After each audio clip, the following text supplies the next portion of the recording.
Hello and welcome to this episode of Eamon on Track. I'm Eamon, and today we will be reviewing the White Album, the self-titled album by the Beatles. Yep. Today I have Jeff Mader, Howdy. professional Beatle head. Yep. Beatle maniac. Yep. So let's jump into the cover. And for once, I actually get to pull up my vinyl. We'll do it together. Oh, you have the one with the black stamp. Yeah. What do you got Mine's there? You got the embossing? Yeah, mine's the embossed one. Mhm. There you can see it there. Yeah. Mine's more recent. Some of them are printed in England, and some of them. The 2018 release, or this one's 2018, pretty sure. Yeah, that's the Giles Martin mix. Pretty nice. This is Yeah. an 80s mix. Oh, that's the 80s mix? Yeah. Really like that one. George. Yeah. So, yeah. And then that's the inner you got that sleeve. beautiful thing with the pictures of the Beatles in there. I don't actually have the pictures anymore, unfortunately. I was stupid. I also don't have the poster anymore, which is sucks because I hung it up when I was in college.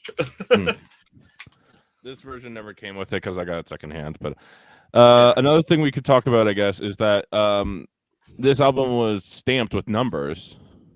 Yeah, originally in the UK, US, I think Germany did it, Japan did it. Yeah, they had these numbers. So some of them are worth a lot of money, especially the early.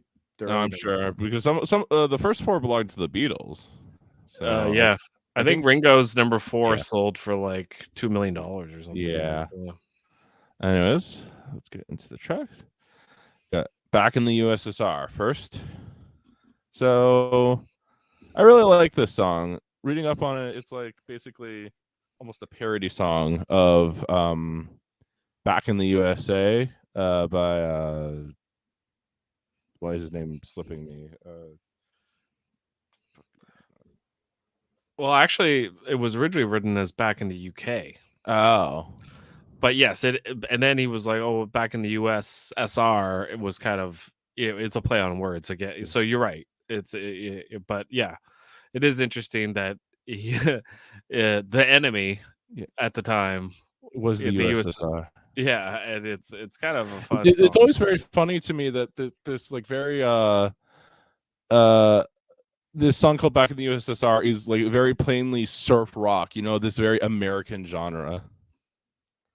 Yeah, very Beach Boysy. Like that's kind of what they're kind of playing for. Yeah, which of course was a contemporary for them. Yeah, and Back in the USA was the Beach Boys song, right? So yeah, I believe so. Oh, Chuck Berry. Sorry, Chuck Berry. Sorry, Chuck Berry. Yeah. Anyway. Which they loved. Chuck Berry is. I would say Chuck Berry is probably the Beatles' number one influence. Of all of them like Chuck Berry and were hugely influenced by him. Oh yeah, for sure.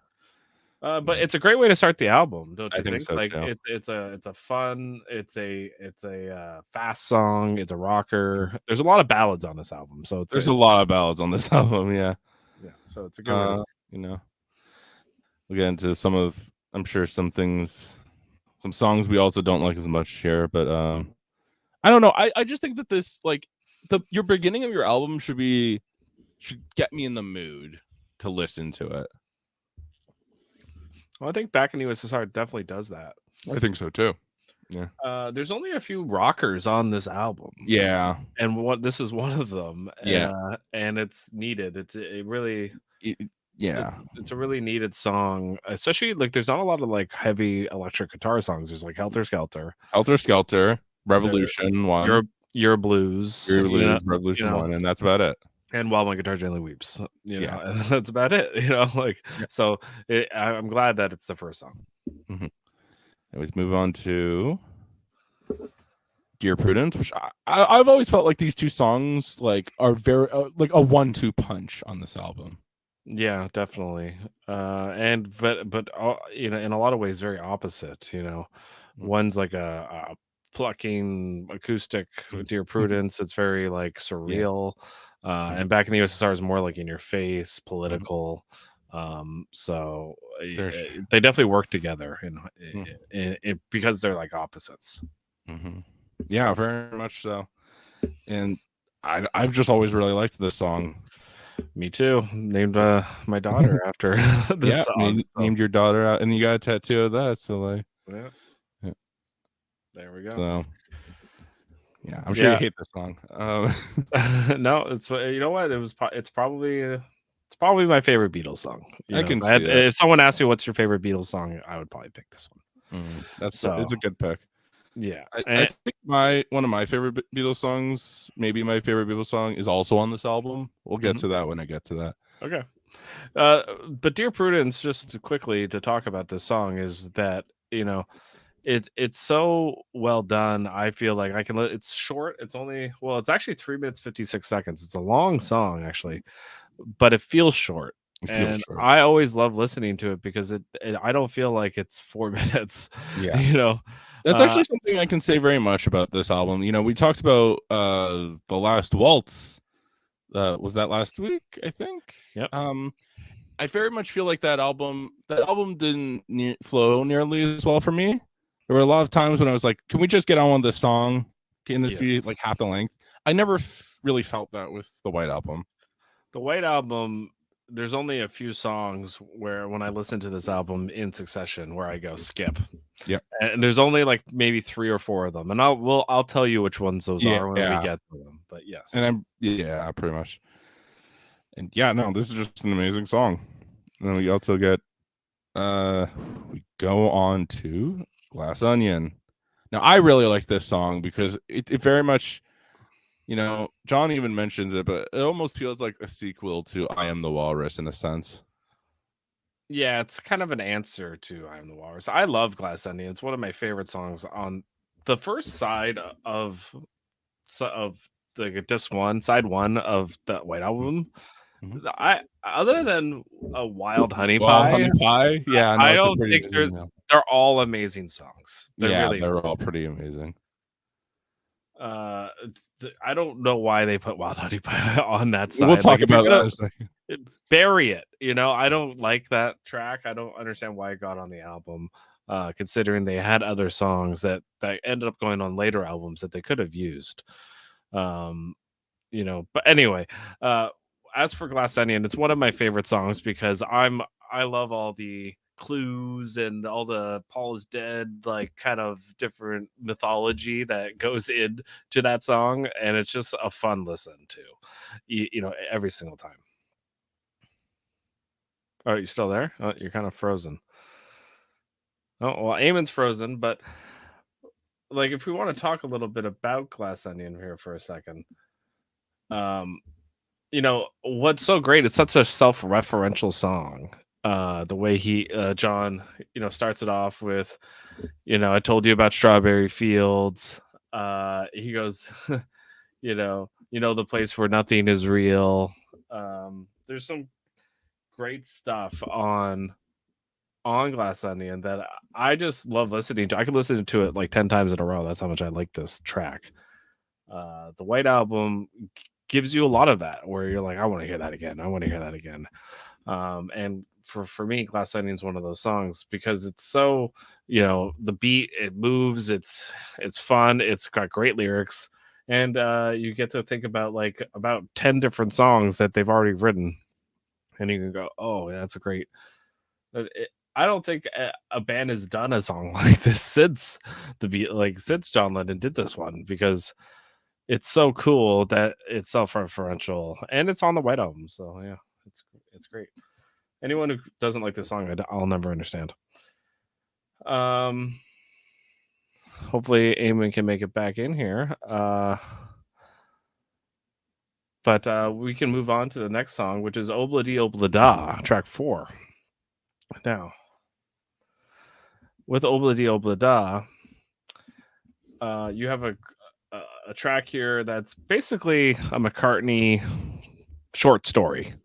You have a track that's telling the story of Desmond and Molly, and they meet at the fair and they're going to get married, and it's a happy song about a kind of a tumultuous relationship at first, that they meet in the marketplace. It's very fairy tale-esque the way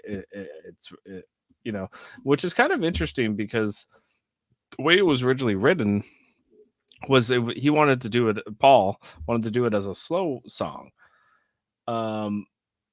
Whereas, Eamon, Okay, you're back. sorry, I apologize. My internet had issues. I'm back. Okay, where I moved on to Obla Di Obla Da. I kind of gave my thoughts on Glass Onion, unless you want to say something else.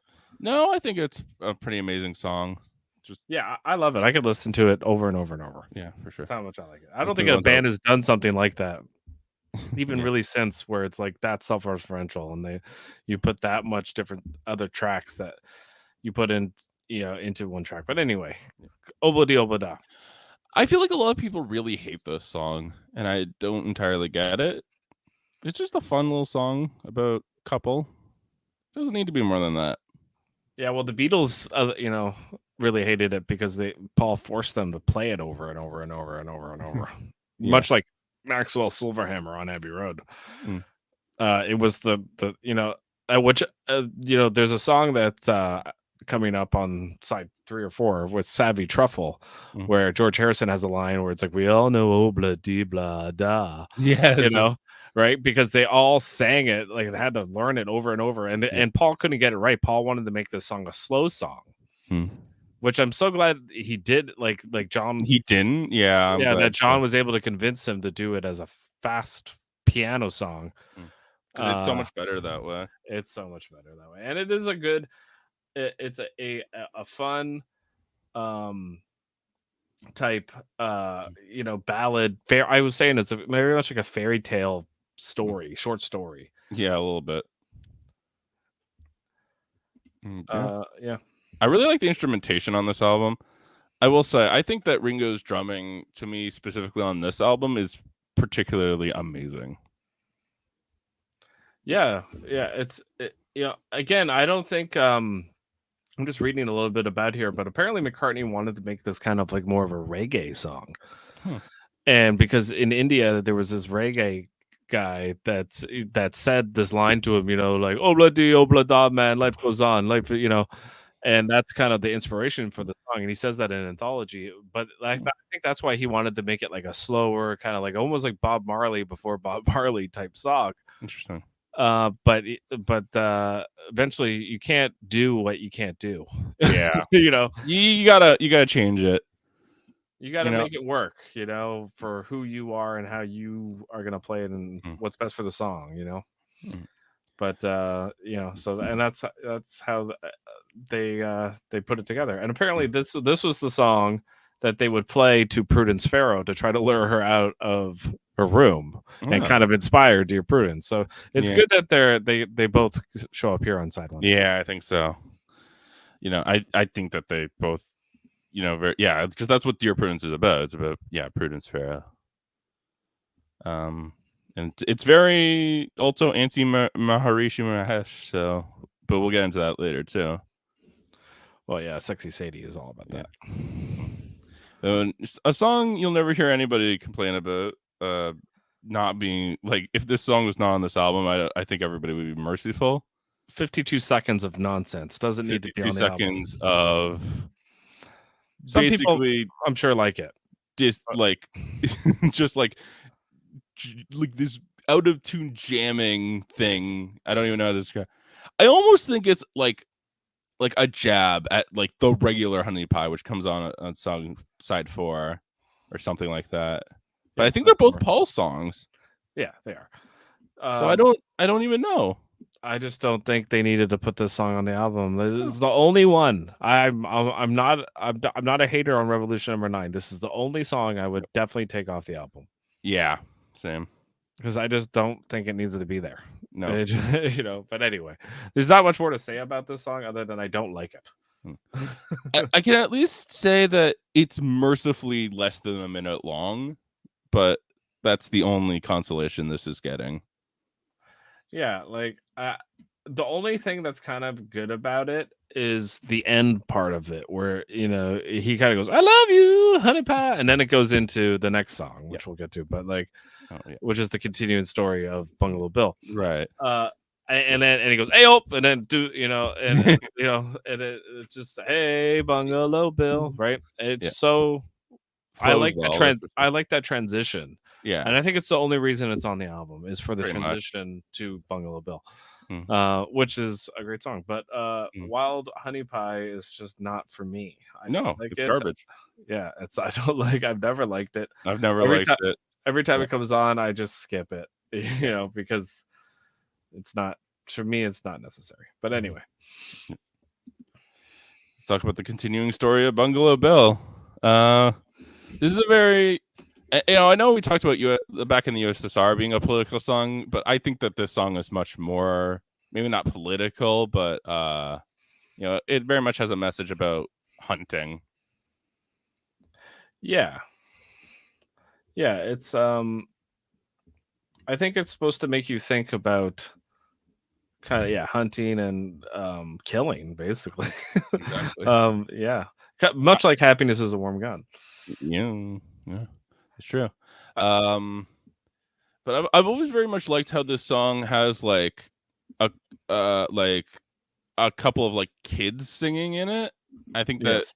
is a really good aesthetic. It's like he's telling the story to the kids. Yes, it's very much it's the song is told that way. It's very much like a kid's story. A lot of the songs on the White Album are like that, and Yeah. that's what's kind of neat about the White Album is, Mhm. but they're very serious subjects, Yeah. and I think that's Really. what's really cool about it is that Mhm.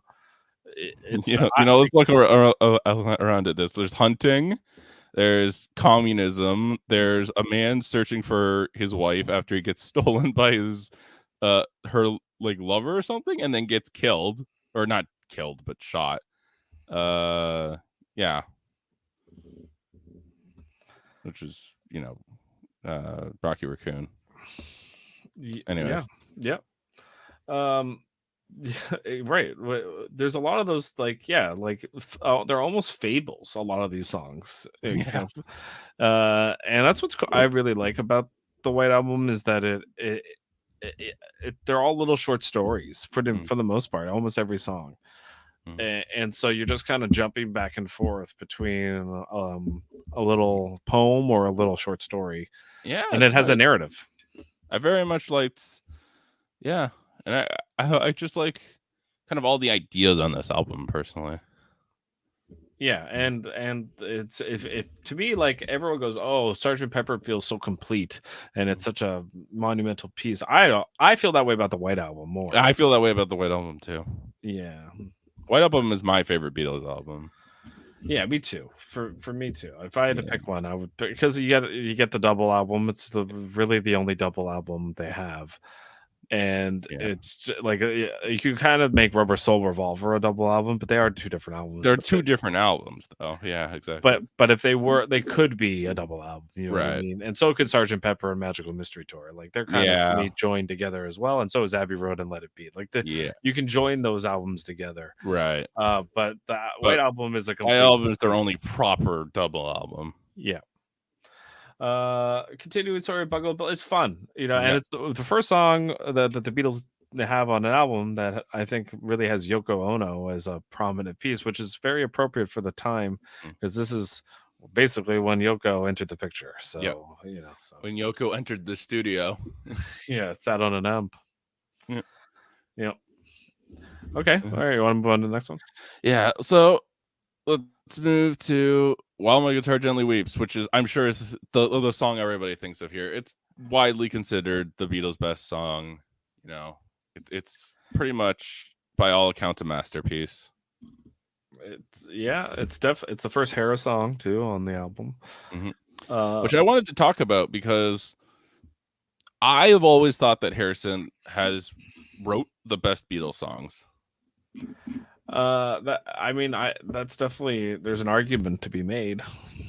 Hmm. You know, uh, I think that his best rivals Lennon and McCartney's best, Mhm. but Lennon and McCartney have more. Mhm. But if George was allowed to put some of the songs that he got onto, like All Things Must Pass, Mhm. onto even this album Mhm. or Let It Yeah, Be exactly. Abbey Road, I think he should have got a better volume. He should have. This is the only album I can think of where he gets more than 2 songs on it. Well, yeah, because it's a double album, and then like even the songs he gets, they're good, but I think All Things Must Pass has more like his esque type songs. Some of the songs on this one, and we'll get to some of them, I don't really feel are like his style. But they like Piggies is a good example of that. You never really see. I thought it was that was a Lennon song, honestly. No. Yeah, but we'll get to that. But while I get to Argently Weeps, I think might be their best guitar song. Yeah, that they did. Period. Of course, the famous story of this album or this song is that it's not any of the Beatles playing on here; it's Eric Clapton. Well, he's doing the lead, of the guitar. Yeah. But they are playing like Ringo's playing drums, Paul's playing piano, like John's playing electric guitar, like they're all playing on it. But Eric Clapton's doing the heavy lifting for sure. Because the thing about the Beatles is they didn't have like a premier axe player, like they didn't have an Eric Clapton in their band. No. So Lennon and Harrison were good guitar players, but they were not a Eric Clapton, that's for certain. No, they weren't even. They're just not that style of guitarist. They're not like soloists, type thing. But they could do it, But that wasn't their strength. Their strength was rhythm and chords and piano, and So even George, I mean, I don't know. Like maybe he could have played the solo, but I don't think it would have been as good. Yeah, like oh my god, the solo on this is amazing. The just wailing guitar. Yeah, beautiful. The piano I love very much. It's a very sad song, which is interesting. I read into it a little bit, and I really think this is about the fans, and how George thinks they've been kind of abused by the companies. Okay. Yeah, I never heard that interpretation of the song before. But that makes sense. Yeah.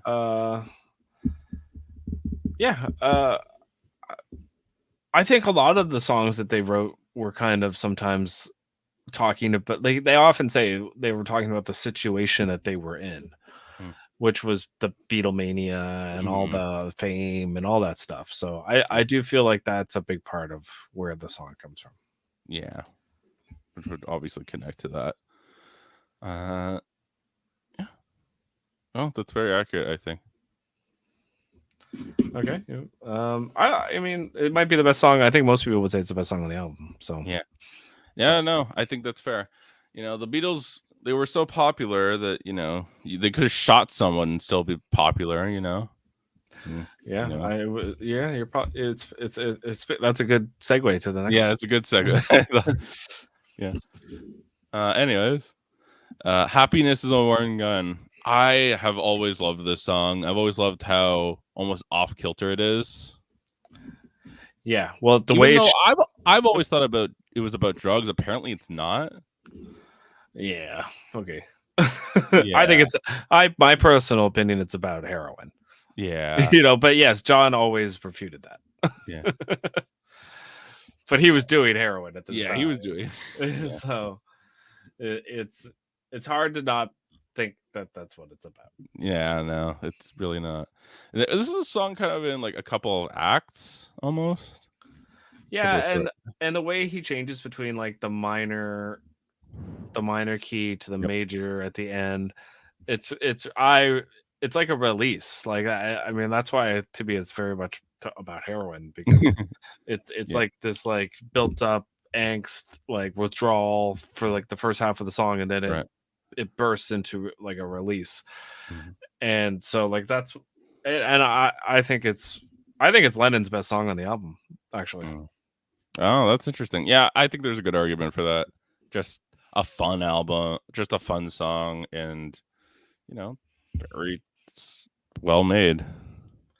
Yeah, definitely.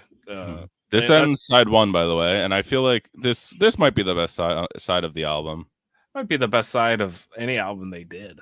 You Yeah. know, it really is fantastic. You know, other than Wild Honey Pie, the There is whole literally like only one. yeah, it's 52 seconds Yeah, of transition, which exactly. is fine. Yeah, You know, you uh, live. yeah, you live. You move on to side two, uh, which is also good. Side two is kind of like the more acoustic piano ballad stuff. Yeah, It brings you down off that high of side one. yeah, that's fair. You got Martha, My Dear, which I feel like this is a very like stick with me here, almost like a very cowboy piano Yep, song. yep. That's Yeah, definitely yeah. It's kind of a country song, yeah, for sure. that's fair. It's about you know what it's about, eh? It's about his mother, I think. No, no, it's about his dog, his Oh, sheepdog that he had up in Scotland. Paul uh, did in Campbelltown, Scotland. A big sheepdog that on his farm, mm, and the song's like an ode, a love song to his dog. mm. Yeah, Oh, that's interesting. yes, and that yeah, everyone was like, "Oh, who's Martha?" And you know why? Yeah, it's a very sweet song. It's It's a very very sweet song. Yeah, it's yeah, got these these beautiful George Martin like brass.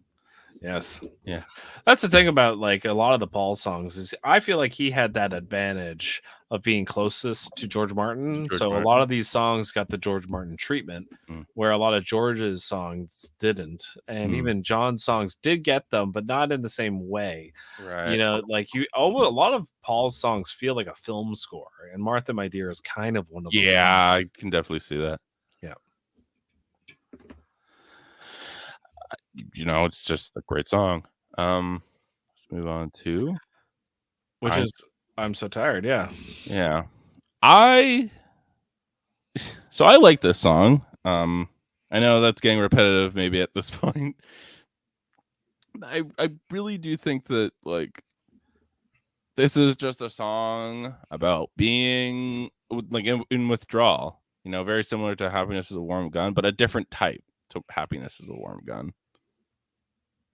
Yeah, so apparently it's mostly about insomnia because Insomnia from not taking having drinks or stuff. yeah, withdrawal is part of it, but Yeah. it's also about when they went to India, they were they were doing all this meditation and because of the way they were doing the meditation, they weren't sleeping, especially like Mm, John wasn't sleeping.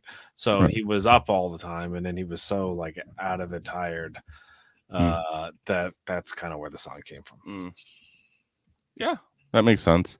You know, it's interesting. He has this very quiet demeanor at first, but then near the end of the song, he almost like crescendos up to like a breaking point. Yeah. Yeah. Um I enjoy it too. Like it's very akin to I'm Only Sleeping Mhm. well on Revolver. He seems to have like Lennon likes to talk about that I'm Only Sleeping is that a thing. Harrison song, isn't it? Nope. No. Lennon. Oh, Yeah. okay. Yeah. So it's he seems to kind of like and I do agree it is kind of like a sister song to Happiness is a Warm Gun for sure. Yeah, for sure. Then we get into what I'd like to call the Animal Suite. Yeah. Okay. Yep. I know a little cheesy, but we got to Blackbird, Mhm. which this is a very great song.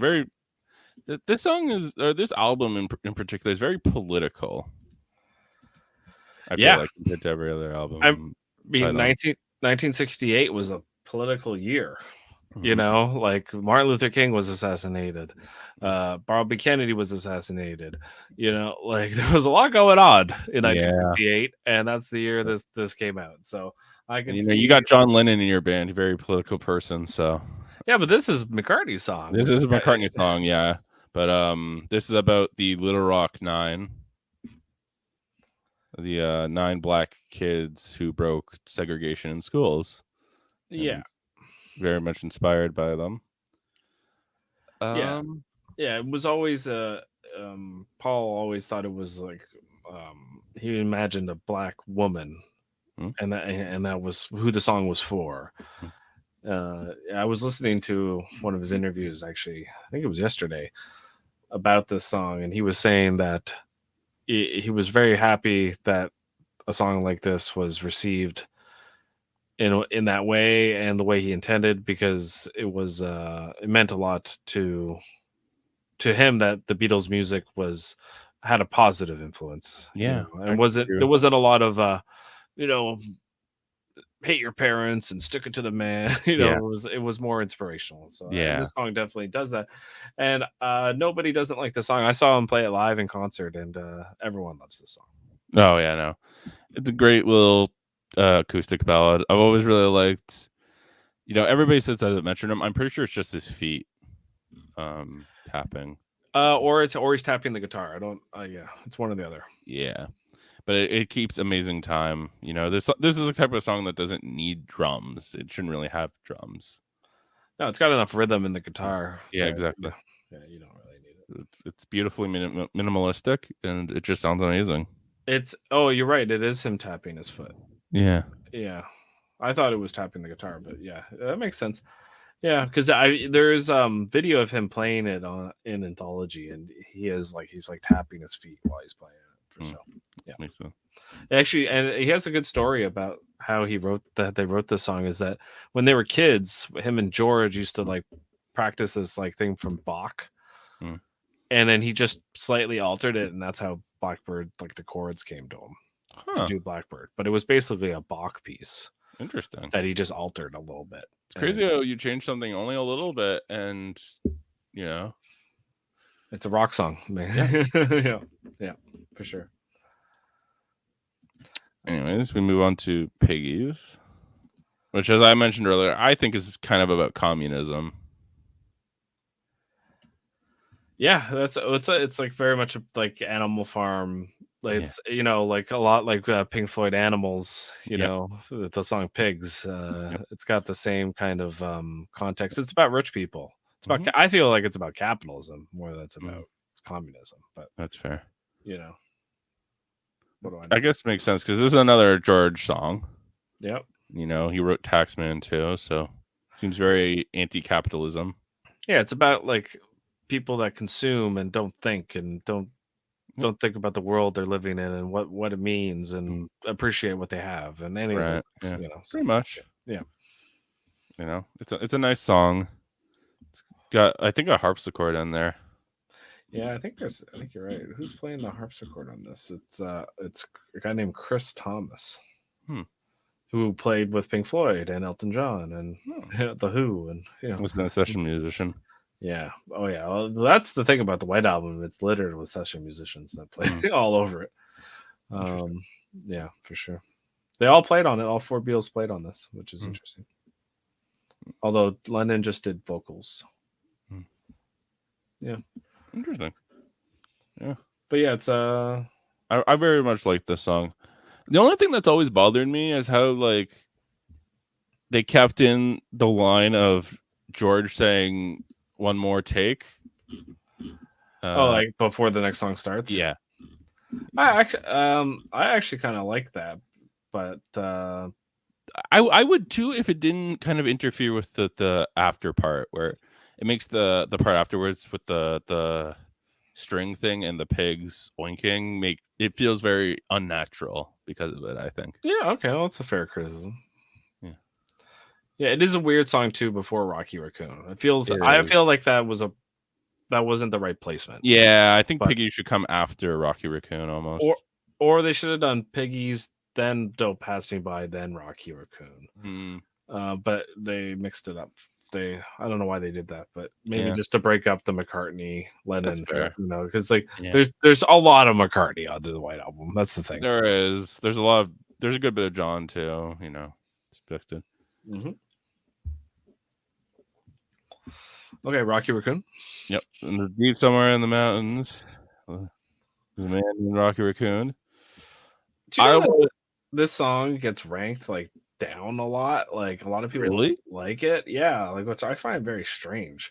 Yeah, that's interesting. I've always loved this song. Another storytelling song. Yeah, it's another short story that that is completely made up. It's completely fictional. Oh yeah. But that's what's great about McCartney is he could just do that. He could just make up something, and Yeah, I know. He just made up a song about, again, this dude who gets his woman taken from him, fights the man in a duel and gets shot. That's pretty much all it's about. Yeah, it's a love triangle kind of song. Yeah. Right? Yeah. Mhm. Yeah, no, Yeah. it's good. It's he's painting a picture, and you can see it. You can while you're listening to the Oh yeah, song. for sure. Yeah. I love again I can only describe it as a saloon piano during the instrumental interlude. Do you feel like he's kind of making fun of like Bob Dylan in the song? I could see it. Oh, I could definitely see that. Even with like his voice tone. Yeah, and just like the lyrics, like her name was McGill, but they called herself Lil, or whatever. Yeah. All the stuff that he goes on about in the Yeah. song. I'm like, that's like Dylan, like because Yeah. it makes no sense, but then when you think about it, you're like, oh, it could make sense. Yeah. Like Exactly. yeah. That's very much a Dylan thing, and a lot of people loved making fun of Dylan, so I wouldn't be Yeah. shocked. It's like I think what is it imitation is the sincerest form of flattery. Yeah. I feel like I that's just kind of what's going on in Rocky think Raccoon. I it's the love most. Rocky Raccoon. I could listen to it over and over.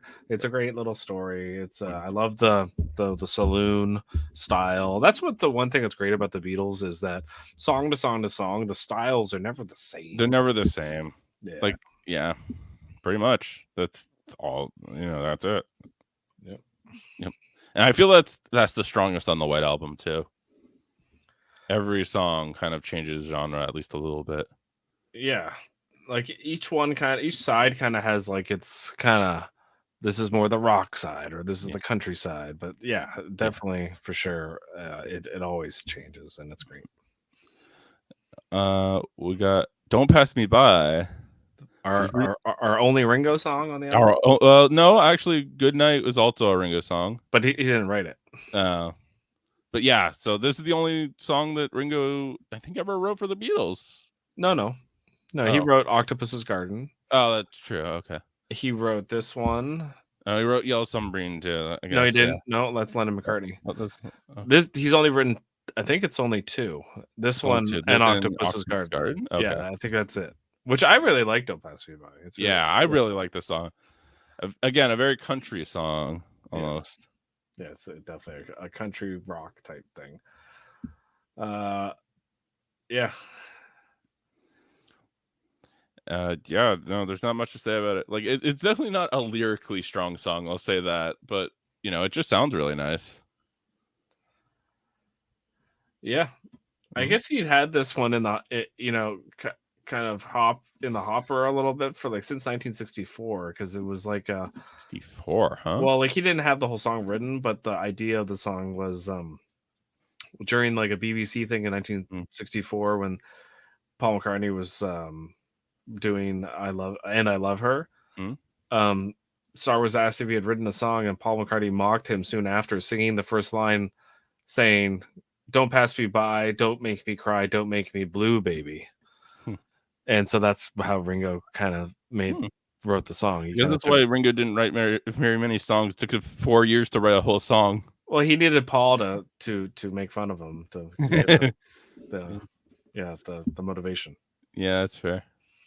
Anyways, it's a great song. That's pretty much all I can say about it. Yeah, it's definitely different too. Every time you listen to it, too, you're like, this is the Beatles. Yeah, there's not.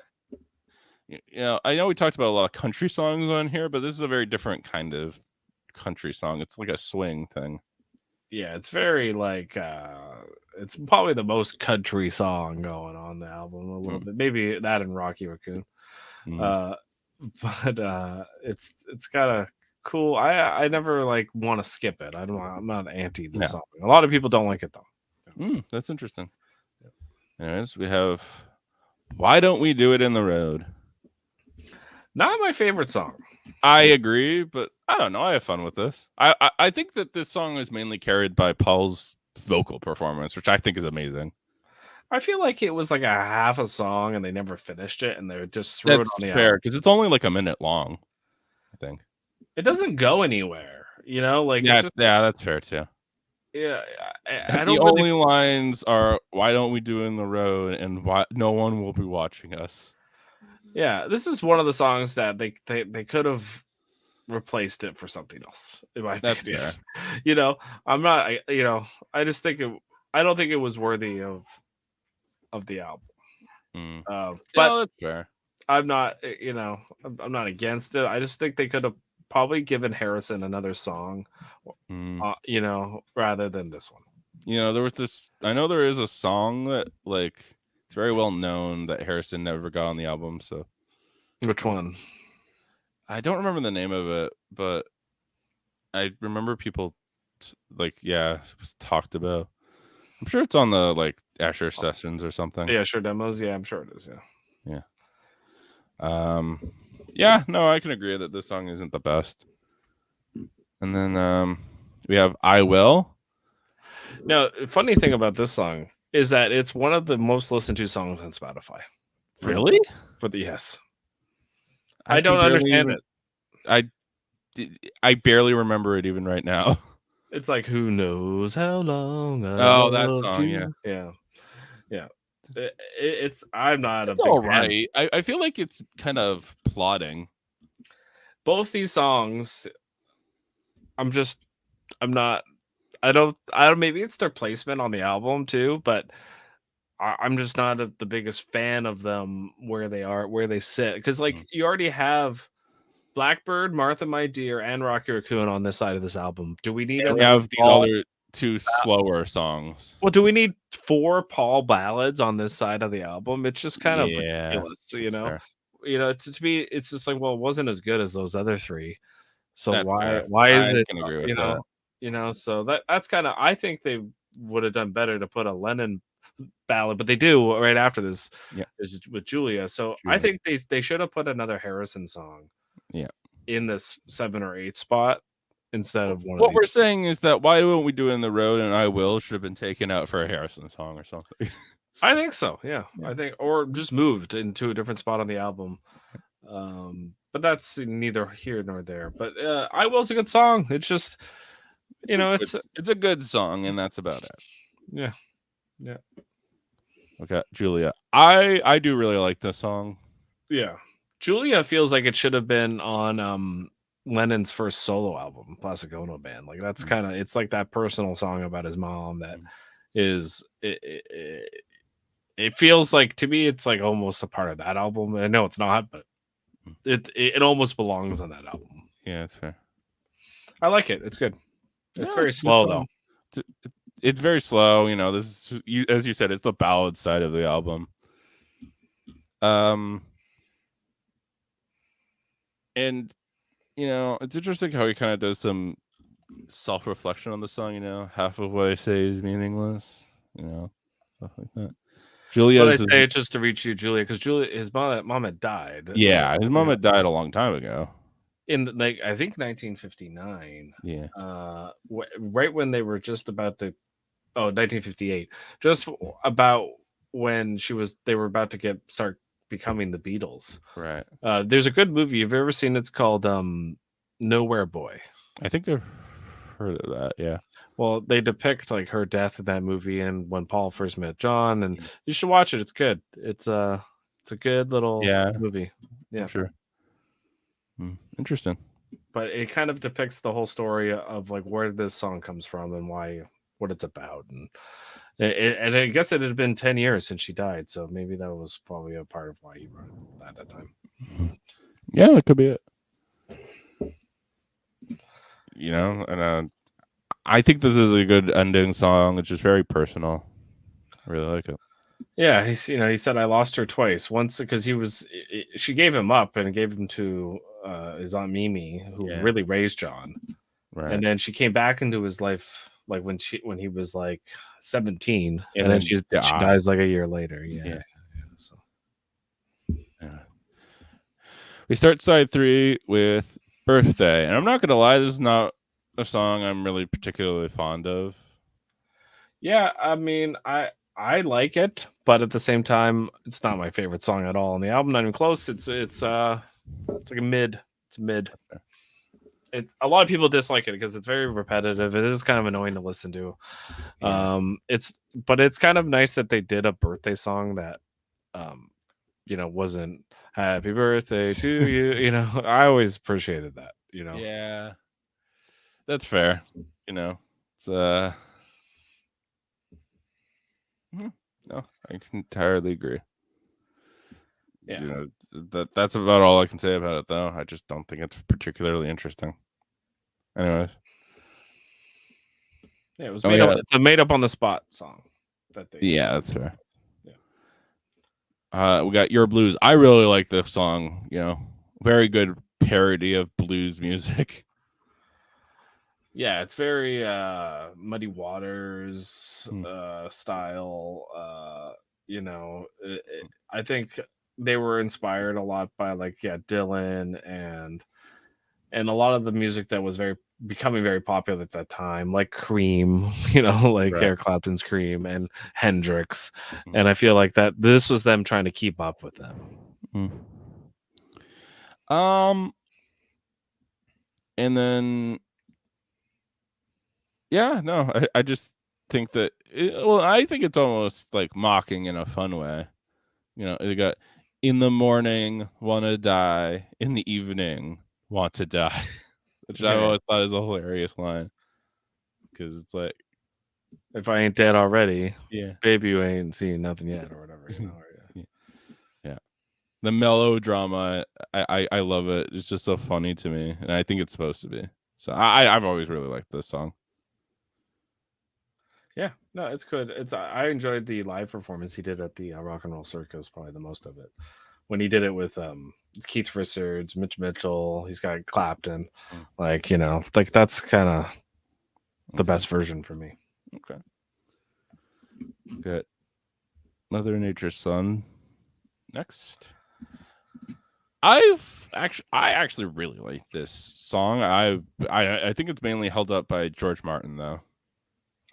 Yeah, that helped. But it's really sweet. Again, like there's a lot of Paul ballads, acoustic ballads on this. Mhm. That's why like some of them I'm just like, really? And it's like, but this one stands out. It's melancholy. That's it. It's nice. It's a nice listen, especially It after is. your blues. It's Yeah. a nice cool down from that. Yeah, very much so. I don't really got much else to say about it, though. Like, it's nice, but it's not anything particularly noteworthy, I think. Yeah, it's a Paul.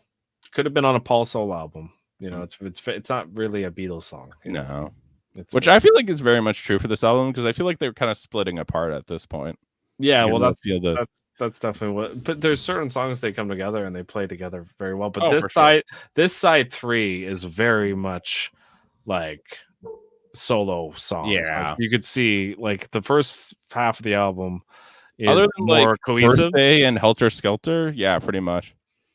Yeah, and even those songs are, yeah, they come together and play together, but like they're the direction of them Yeah. is very much like this is Paul and this is what I want to do and we're doing it. Yeah, exactly. Yeah. Anyways, everybody's got something to hide except me and my monkey. Love it. I love this song. I love the title. Very fun. Yeah, I love the key, the piano in it. It's great.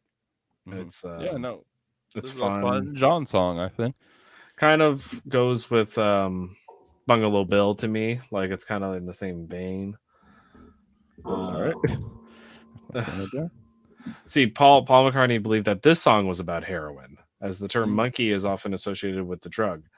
McCartney said John started talking about fixes and monkeys. It was a harder terminology which the rest of us weren't into. Lennon referred to the song in the final interview he gave before his murder in 1980, saying, "As I put it in my last incarceration, this song, it means really that no one can absolutely be oneself in public because the fact that you're in public makes you have to have some kind of a defense or whatever it is." Mm. So I never realized that that's what he was saying in the song is basically when you're in front of people, you're not really yourself. Mm. You got everybody's got something to hide. Yeah. No, Yeah. that's a good point, actually.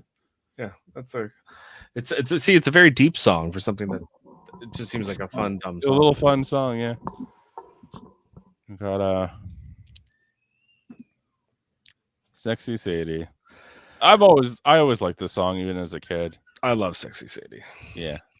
Which of course is about Maharishi and Mahesh, but George Harrison forced him to change the lyrics. Yeah. Yeah, because they were gonna get sued. Uh, So that's why they changed it. yeah. Yeah, because it was very like originally the lyrics were Maharishi, you little twat. Who the fuck do you think you are? Who the fuck do you think you are? Yeah. You cunt. You know, so You it was pretty a little much- angry. Yeah. A little, you think? Yeah. Yeah. Between this and I'm So Tired, I think he kind of hates this guy. Yeah, so something happened with the Maharishi where they basically found out he was like a cultist kind of creeper. Yeah. You know, so they were like, okay, I read up a little bit about him, and he does not seem like the nicest person. no, no, yeah, it didn't go as planned, I guess. Yeah, but I love it. Love this song. One of my favorite songs, Kiyaji. Yeah, it's a good song. I've always just liked the piano, how it's like reverbed, Yeah, and then the drums are very well mixed on this. And then I like how his voice feels very close, like he's like personally drilling into him. yeah, no, for sure. Yeah, great track. One of my favorites on the album. Mm-hmm. We get to Helter Skelter, which this song is so heavy. You know, I mean, it's not so heavy, but it's so heavy. You know, it's a very strong song, I think, which is interesting because it's kind of about nothing. It's about a slide, apparently, in Britain or something like that. Yeah, it's about like it's called the Helter Skelter at Clacton Pier in Essex, and it's like one of those like spiral slides you go down at a carnival. Yeah, so and basically the whole idea of this track was that someone told him that like the Who and Pete Townshend had written the hardest, loudest, raunchiest song ever, and Paul took that as a challenge and he said we have to do that now, and so that's Helter Skelter. That's fair. It makes perfect sense. And it's interesting, though. I think it's very interesting to talk about this song now because it has a very, unintended meaning now because of Manson. Oh well, yeah. I mean, people think about Manson when it comes up for sure, but because he was inspired by it very much. But yeah, whatever.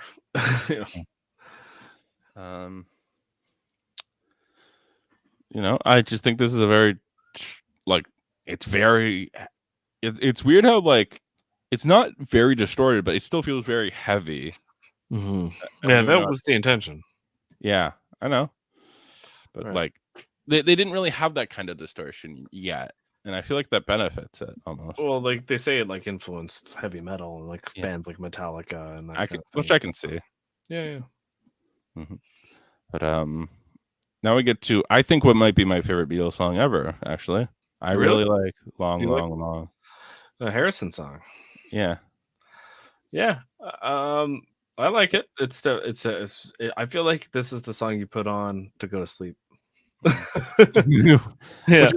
Which is funny because this is a song there's literally a song called Good Night on this album, but I can see that. I don't know. I just very much like the reverberation on the guitar and the cracking of the drums.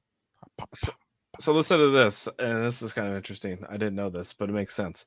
So this song originated during a period in which Harrison emerged as like a prolific songwriter, and he started listening to a lot of Bob Dylan, and he based the chord pattern on "Sad-Eyed Lady of the Lowlands." You know that song by Bob Dylan? No, I don't. It's on, I believe it's on Blonde on Blonde, but which is the album that Bob recorded while he was right before he got into the car accident or the motorcycle accident. Anyway, while the song's understated arrangement partly reflects the influence of the band's music from Big Pink, the Beatles recorded it in London towards the end of the White Album sessions, which were marked by what the band was falling out with each other because of what happened with Rishikesh. It's like an ambient ballad, but I think it's interesting that it does feel a little bit like music from Big Pink. It's got that vibe to it, Interesting. Yeah. and so and then it also influenced one of my favorite artists later on is Elliott Smith. So Mm. he was you can hear it. You can hear all those different Yeah, kind I of can definitely hear the Elliott Smith in there. That's fair. yeah. So it's cool. It's a cool song. It's a nice change of pace because it doesn't. It's nothing like the rest of the other. No, it really isn't. You know? Overall, I feel like side 3 is very lopsided towards the back. Like the last 4 songs, I think hold this song, this side up. Well, I think with side 3 is birthday is not for everybody, and it's not all the songs aren't for everybody. Like not everybody loves Helter Skelter. Not everybody loves your Sexy blues Sadie. or or Sexy But I think everybody will find one of the songs there and really gravitate and really love. For me, it's Sexy Sadie and probably Mother Nature's Son are my two favorite. And everybody's got something to hide.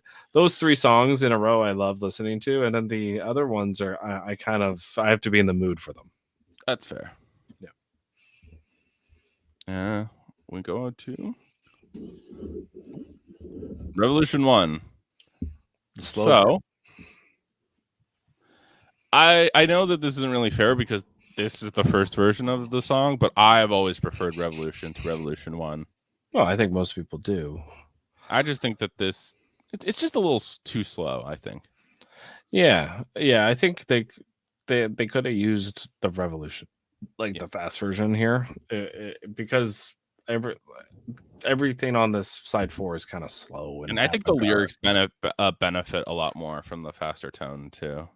Yeah, no, it's definitely like one of those songs that I guess they recorded it and then they're like, you should make it faster, and then they made that the single. Mm-hmm. Yeah, that's fair. Yeah. It's still a good song, I guess, but just I don't know. I could never get away from preferring that version. Yeah, I mean the fast version is definitely better. It's definitely more of like a single version. I like that we have both. Yeah, that's fair. But I think that they should have been swapped though. Yeah, I think that's fair. Honey Pie. I very much like this song. I feel like it's almost like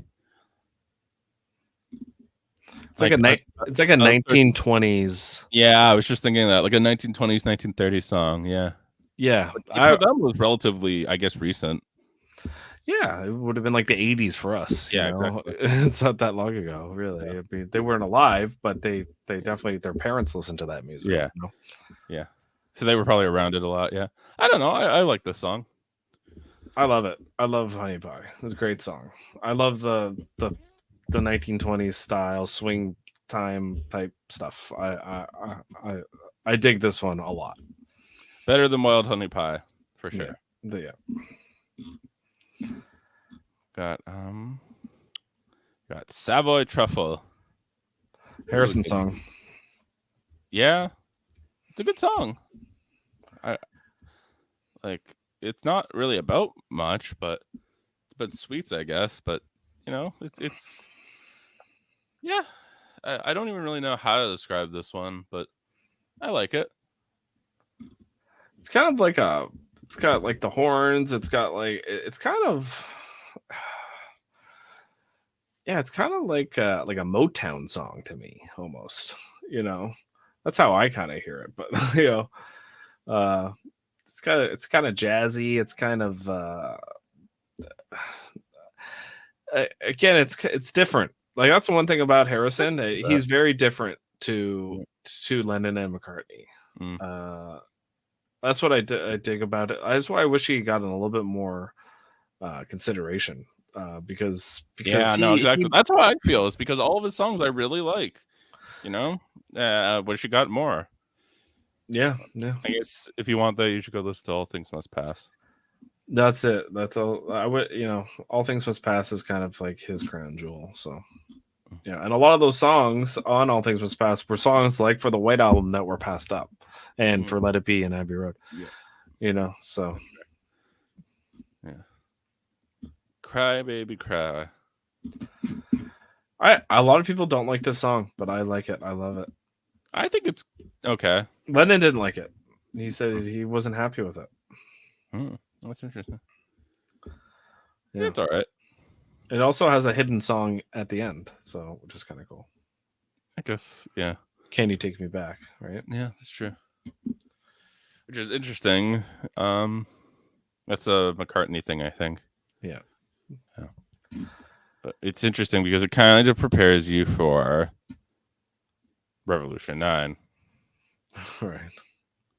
So, The most controversial song. the most controversial song by the Beatles. It's not really a song. It's Not really a song. I think it's wrong to think of it as one. It's a sound collage. It's a sound collage, yeah. I do like this song. Yeah. But I don't think it should have been 8 minutes long. Yeah, it's weird. It's very dark. It's I hated it when I first listened to it. I was like, "What is this?" You know, I didn't understand it for a long time, and then That's fair. And then I got to a point where I was like, "This is actually really cool," you know, because there's nothing else like it. No, there really isn't. I just kind of respect Revolution 9. Yeah. You know? I think a lot of people associate this song heavily too with Yoko Ono. So I don't know. I've just always thought this song was powerful in the way that it's like just cacophonous. I feel like it's like a mystery, and you have to like listen really closely with headphones on to even figure out what the hell's going on. I think that's what's interesting to me. It's it's got all that panning left to right, right to left, left to right, and you're trying to hear what the hell's going on. Plus, like there's all the, when you play it backwards stuff with the Paul is Dead stuff. That's endlessly entertaining. So, yep, I'm sure. Yeah. It's interesting because we got this very cacophonous song, and then we've got the closer, Good Night. Now, Good Night, it's a pretty good song. I actually really like this song. Again, another very story time song, very child song. Yeah, John Lennon's song that he wrote for Julian. Yeah, it was a lullaby. And sung by Ringo. Yeah, it's nice. It's nice that he gave it to Ringo. I think it makes sense. I think that it really benefits from his voice. Yeah, there's certain like when they gave Ringo a song, I'm always like that makes sense. Like Yellow Submarine. It's usually kids songs. Like you're right. Like it's he had this very interesting like I guess like in tuning with his inner child. Yeah. A lot of like I always kind of wondered, like, was it the best decision to put this after Revolution Number 9? Should Revolution Number 9 have ended the album? I kind of understand why they didn't, because it's a nice way to like, if you did like Revolution Number 9, well, here's one more song that might make you feel a little bit better. Yeah, I think that it is the best ending to the album because it just kind of wraps everything up, I think, in a very nice way, which is what a closing track should do. Yeah, no, I agree. We have a feeling of finality. All right, it's time for the game of favorite track, least favorite track. So, what's your favorite track? Probably Dear Prudence would be my favorite track. Yeah, that's fair. You only kind of named your child after it. Yeah, if people asked me what my favorite Beatles track would be, I would probably have to pick it. Yeah, that's fair. For me, I think it's still going to be Long, Long, Long. I've just always very liked this song. Very inspiring, very heavy too, in a sense. But yeah, I like it too. It's good. It's a good choice. It's definitely different. It's not the obvious choice. I don't think most people would pick it. And then I think for least favorite song, we're both going to be unanimously picking Wild Honey Pie. Least favorite, yeah. Either that or Why Don't We Do It in the Road? Okay. I'll pick that one just to be different. That's fair. Yeah. Yeah, both Paul's songs, so I don't know what that says. He got too many songs on the album. That's what That's fair. Yeah, no, that's fair. Anyways, let me stream the.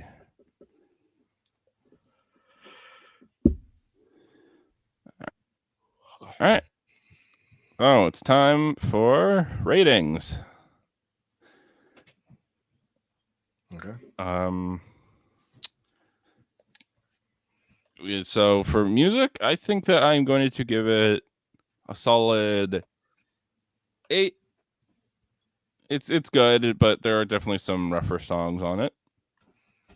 You? 9.5 for me for the music. That's fair. Lyrically, I'm also going to give it an 8 because while there are a lot of really well thought out and written songs, there are also a lot of songs that are just kind of about nothing, which is fine, but lyrically, not the best. Mm-hmm. I go 9.5 again. Okay. Pacing, I'm gonna give this a 10. I think this is, I've listened to a lot of long albums recently. I feel like this had the best pacing of any of them, by far. Yeah, pacing's like a 10. I don't even think about the pacing on this album, which means it's a 10. Yeah, I think. I agree. Visuals, I'll give it a 9. I really like the visuals of this album. I like how minimalistic it is, and I like the pictures and the gatefold. Yeah, well, it's like the total opposite of the previous 2 albums, Magical Mystery Which Tour is and Sgt. Pepper. Well, yeah, well, no, they were in trouble or whatever, and that's the whole reason why it was the White Album was basically they're like, well, to just do nothing, just make it a blank album, and so yeah, for sure, yeah, it's kind of cool. I give it like an 8. Yeah, I've always thought it was nice. Production, I mean, the George Martin production, it really does deserve a 10. Don't even think about it. Production, yeah, 10. Yeah, for sure. That leaves us with a combined score of not showing up, I guess. It's not showing up. Guess I'll have to append that afterwards. Okay. It doesn't seem to be working. Anyways, we are part of, get it here, a United Federation of Podcasts. United Federation of Podcasts. So we got Hellbound, horror themed podcast with Michael Chan. Got X-Rated with Davan and Skelhorn. They get a lot of guests from the show. They got voice actors. They got people who worked on the show. That's really cool. So go check that out. Got Long Living Podcast. I don't know what they're talking about this week. We got Trivial Debates. I think either today or tomorrow. Should be doing a Big Brother themed episode apparently. Oh yeah. Yeah. Oh yeah, they are for Trivial Debates. Yeah, that's right. Yeah. I got the Super Mader Brothers podcast. You guys doing anything this week? Just Big Brother, I think. Yeah. Okay. And then finally, Hold Up movie podcast. I was just on it. I was on it last night. What was it? Time travel. What did you think of the movies? They were cool. They were all very different and from very different periods of time. There's a cool one on there. No, we did Time After Time from 1979. Okay. Which actually inspired Cyndi Lauper's song "Time After Time." She was looking for a title for a song, and she just picked that, saw that movie, and then wrote a song. Anyway, I didn't know that, but I found that out last night. So if you want to learn more things like that, check it out. But then we watched Sphere, which was my choice from 1998, and then we watched Primer from 2004. Have you ever seen this movie, Primer? No. You should check it out. It was made for $7,000, and that's really cheap. Yeah, you should check it out. It's kind of cool. Interesting. All right. Anyways, this has been the Eamon on Track podcast. I've been Eamon. I've been Jeff. Yeah. And we will see you next time.